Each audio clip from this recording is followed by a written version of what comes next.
Hello students, मैं Animesh Singh Galaxy institute Chhatarpur new Delhi से। आज हम लोग करने जा रहे हैं torque on a current carrying loop placed in magnetic field. Magnetic field में जब हम लोग कोई कंडक्टर का लूप प्लेस करते हैं तो वो लूप टॉर्क एक्सपीरियंस करता है। इसी टॉर्क के एप्लीकेशन पे होता है गैल्वेनोमीटर का मूवमेंट, जो कि मूविंग कॉइल है, और इसी टॉर्क के बेस पे हम लोग चलाते हैं मोटर। तो शुरू करते हैं। टॉर्क ऑन अ हेडिंग लिख लो, current carrying loop placed in uniform magnetic field. ये हम लोग करने वाले हैं। सबसे पहले मैग्नेटिक फील्ड करने के लिए हम एक काम करते हैं। हम पहले एक नॉर्थ साउथ पोल का एक मैग्नेट देख लेते हैं।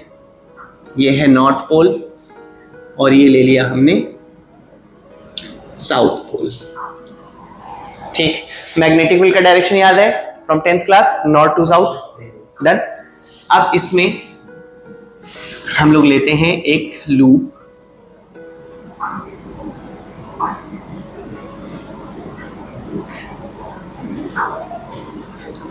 ठीक है। इस तरीके से मान लेते हैं करंट ऐसे फ्लो हो रहा है, ऐसे ऐसे। डन। अब करंट फ्लो हो रहा है, मैग्नेटिक फील्ड का डायरेक्शन इधर हो गया, इधर, और यहां पर भी मैग्नेटिक फील्ड का डायरेक्शन हो गया इधर। कोई डाउट नहीं है ना? फोर्स का डायरेक्शन बता दो इस वाले वायर पे। ये क्या है? Magnetic field. किधर? इधर। करंट किधर? फोर्स बाहर। क्यों डाउट है? डन। तो मैं फोर्स दिखा देता हूं। चलो F मैं इसको शो करता हूं डॉट से। डन। सिमिलरली इसकी बात अगर मैं करूं तो यहां पर F शो कर दूंगा मैं क्रॉस से। देख लो, मैग्नेटिक फील्ड इधर, करंट ऊपर, फोर्स अंदर की तरफ। क्लियर है? अब इसी का अगर मैं यहां पर देखूं, चलो नाम देते हैं L B, length into breadth. Done. अब मैग्नेटिक फोर्स जो होगा इस पर डायरेक्शन ऑफ मैग्नेटिक फोर्स क्या होगा? ऐसे देखो, मैग्नेटिक फील्ड इधर, करंट इधर, फोर्स इनटू द प्लेन। नहीं, ऐसे है ना? अरे अच्छा, ये तो पैरेलल हो गया। ठीक है, पैरेलल हो जाएगा तो इस पे फोर्स लगेगा ही। चलो ठीक है। अब हमारे पास ये दोनों बना।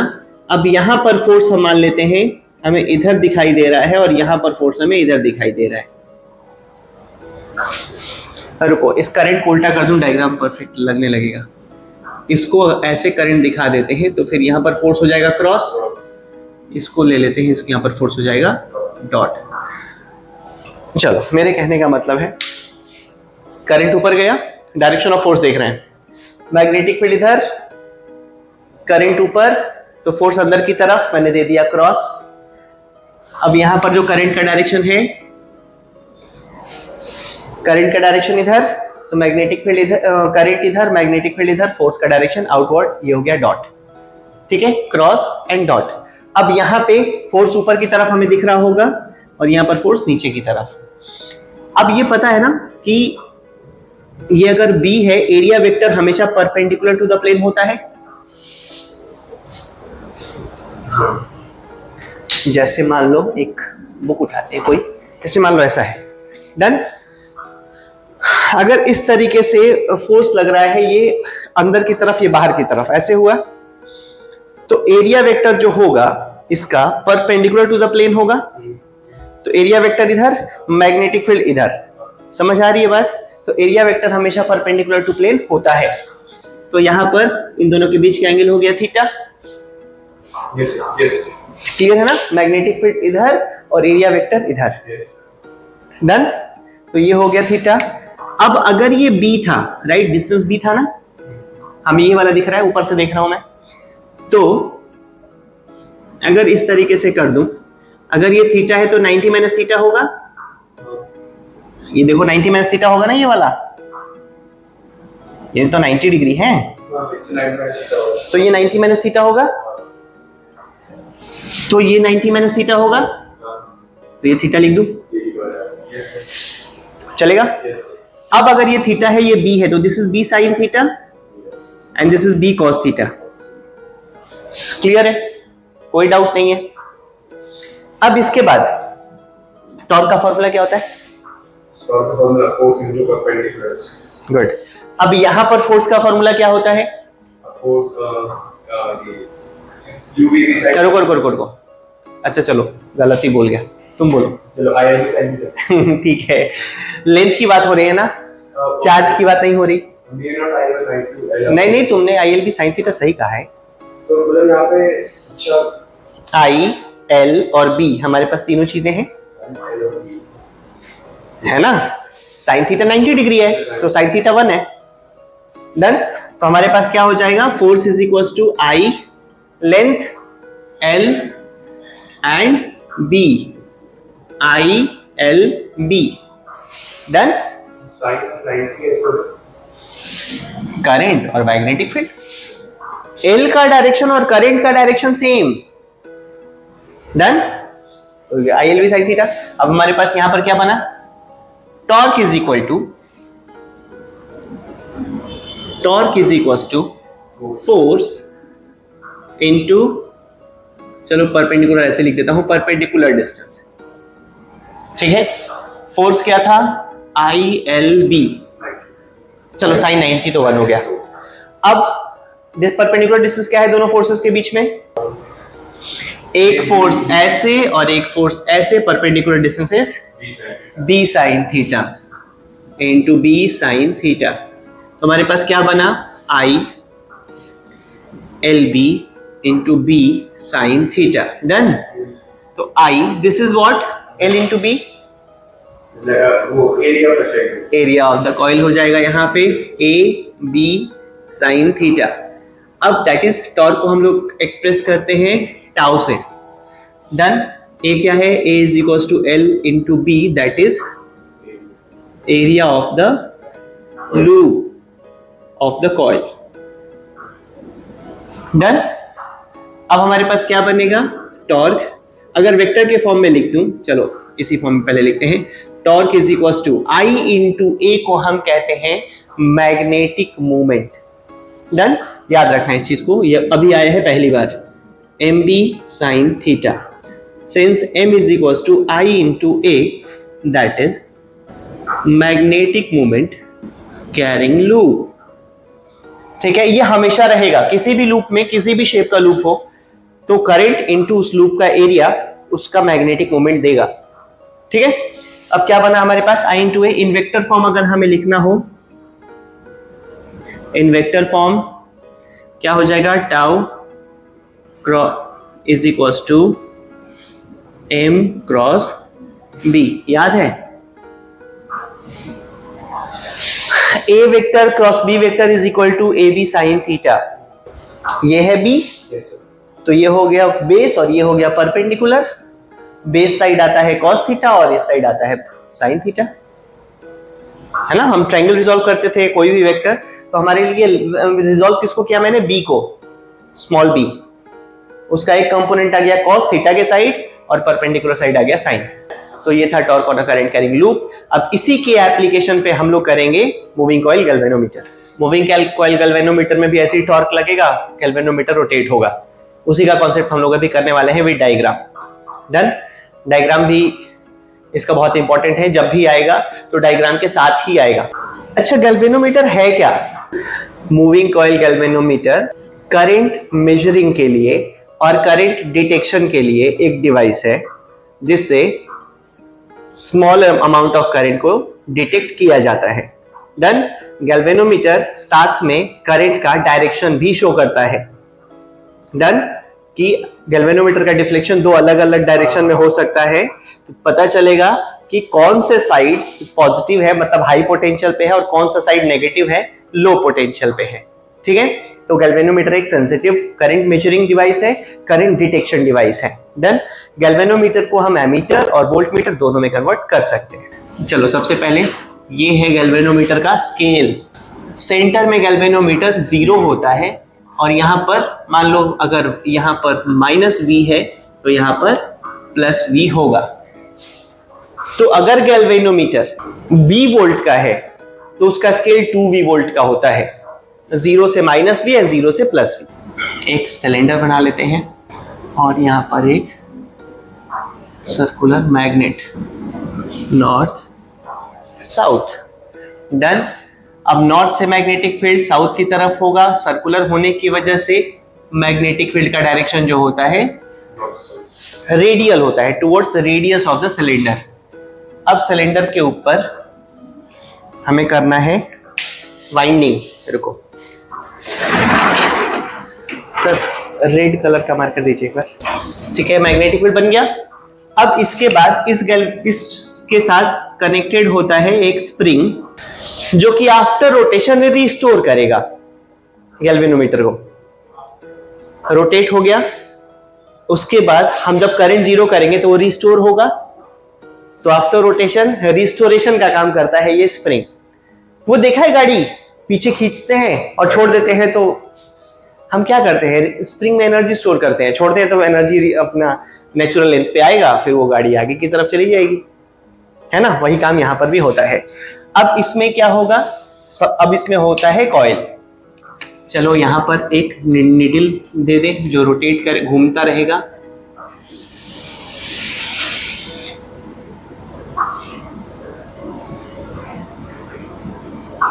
पुरानी बाइक में इसका फूल है। हाँ, एनालॉग मीटर। डन। अब यहां से हम वाइंडिंग करते हैं। चलो वाइंडिंग के लिए मैं डिफरेंट कलर यूज करता हूं। वाइंडिंग मतलब हम इसके ऊपर कॉइल लपेट रहे हैं ऐसे। हर एक टर्न जो होगा वो एक रेक्टेंगुलर लूप की तरह बिहेव करेगा, जैसा अभी हम लोगों ने किया, और हर एक लूप इसको एक रोटेशन देगा।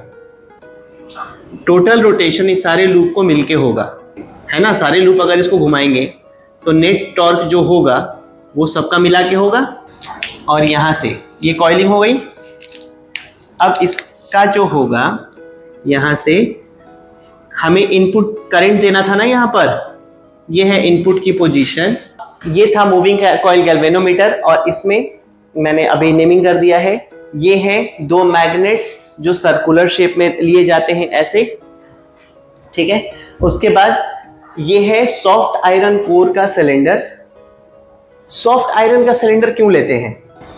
सॉफ्ट आयरन का मतलब होता है जो नॉर्मली लोहा हमें मिलता है बिना किसी रिफाइनमेंट के, वो है, वो एक highly magnetic, strong magnetic material होता है।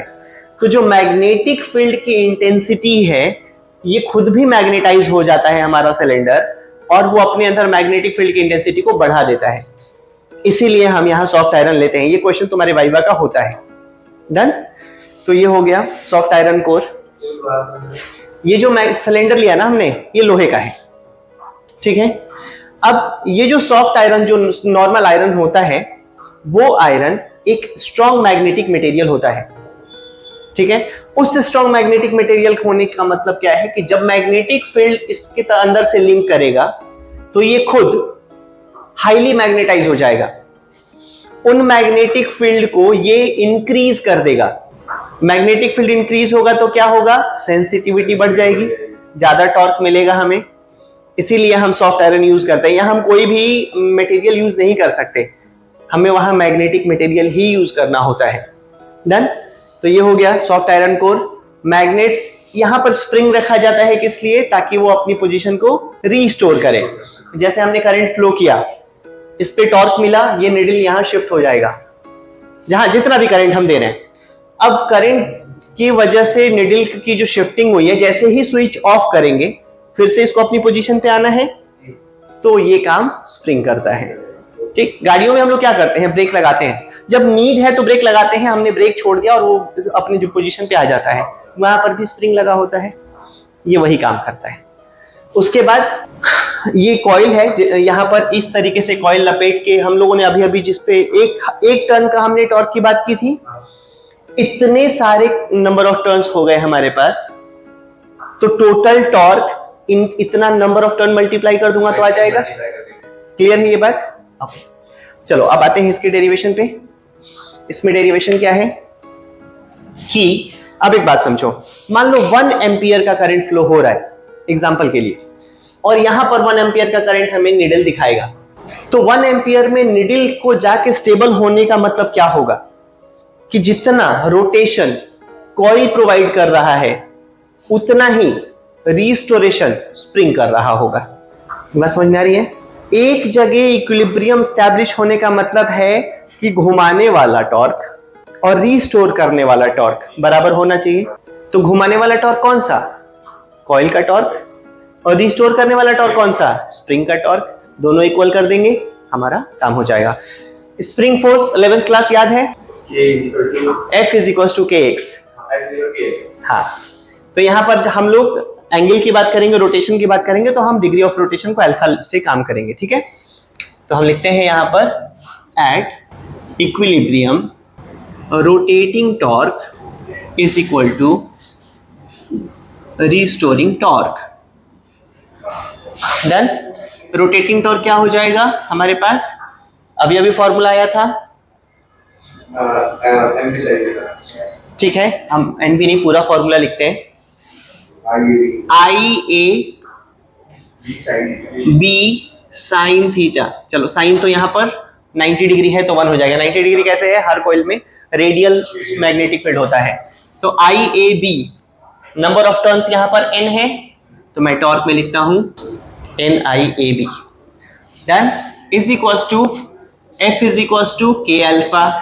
अल्फा है डिग्री ऑफ रोटेशन, हम लोग इसको लेते हैं इन डिवीजन। अल्फा जो है वो हो जाएगा एन बी ए अपॉन के इंटू आई। यहां तक क्लियर है ना? अब यहां पे हम बात करेंगे, ये होता है गैल्वेनोमीटर का कांस्टेंट। मतलब जब हम गैल्वेनोमीटर की मैन्युफैक्चरिंग करते हैं तो उस वक्त हमारा क्या होता है? n number of turns in the coil fixed, b जो हमने मैग्नेट यूज किया fixed, a area of the coil fixed, k spring जो यूज किया उसका स्प्रिंग कांस्टेंट फिक्स्ड। तो ये पूरा कांस्टेंट होता है जब हम गैल्वेनोमीटर की मैन्युफैक्चरिंग करते हैं। क्लियर है? अब यहां पर बात करते हैं sensitivity galvanometer. Done. Sensitivity of galvanometer में दो टाइप की सेंसिटिविटी होती है, एक है करंट सेंसिटिविटी और दूसरा है वोल्टेज सेंसिटिविटी। पढ़ लिया है तुम लोगों ने? ओके। तो सेंसिटिविटी ऑफ गैल्वेनोमीटर, तो मैं लिख दूं सेंसिटिविटी, ठीक है, लाइट चली गई। Sensitivity is directly proportional to. Sensitivity का मतलब क्या हुआ? हल्के से मूवमेंट को कैप्चर कर लेना। हाँ, मतलब छोटे से करंट में भी हमें इसका डेविएशन पता चले, हमें इसका रोटेशन पता चले, that is sensitivity means, right? तो अब हम क्या करते हैं? Directly proportional to. अब देखो अल्फा कब ज्यादा होगा? नंबर ऑफ टर्न्स बढ़ा देते हैं, बी मैग्नेटिक फील्ड स्ट्रॉन्ग बना दें, एरिया ऑफ द लूप बड़ा होना चाहिए और स्प्रिंग कांस्टेंट। यस, ये है सेंसिटिविटी का रिलेशन। इस पे भी क्वेश्चन बनते हैं।